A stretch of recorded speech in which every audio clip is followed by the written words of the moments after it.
Look at that big old snapper right here. I don't think I've ever seen one back here before. They stay hidden. He's got a nice little spot there. It's a pretty good size one. Not huge, but it's a pretty good size. He's definitely big enough now, a big old head.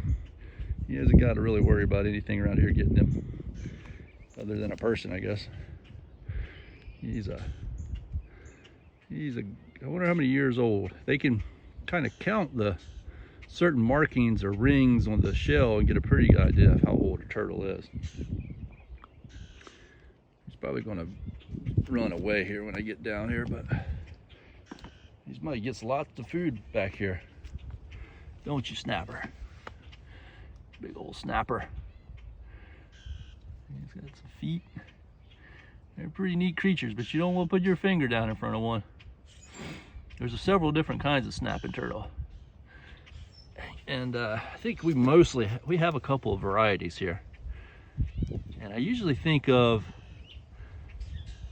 most of the time we just say an alligator snapper.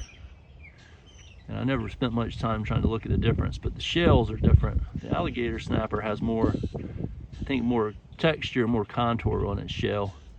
Now, of course, the back of that turtle's got some sharp edges on it, so it might be an alligator snapper, it might be another kind of snapper, but it's definitely a snapper.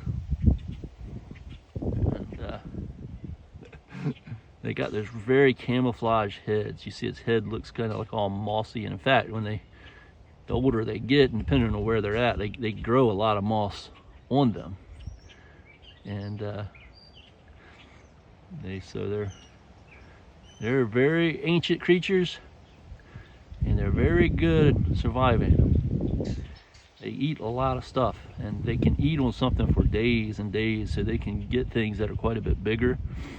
Then they're not like a snake, where a snake pretty much has to eat what it kills, so it's got to fit in the snake's mouth. But a snapping turtle, it'll get something big, and like a duck, for example, they'll swim up underneath of a duck and grab the duck by its foot and pull it under, and then they'll eat the duck over, maybe say, or a bird or whatever, if it's big, over a few days or something.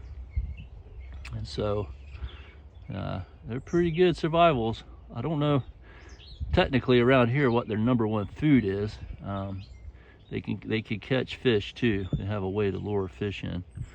So, and once they eat, I don't think they have to eat a whole lot more. The bellies get full. They have a slow metabolism.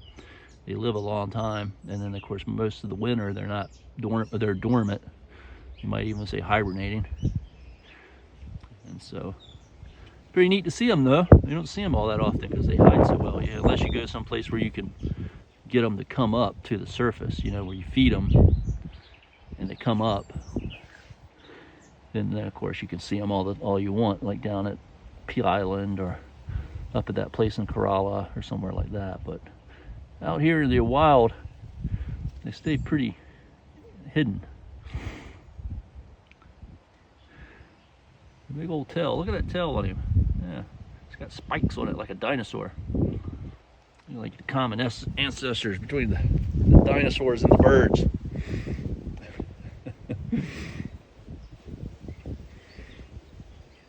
Actually, the alligators are like that.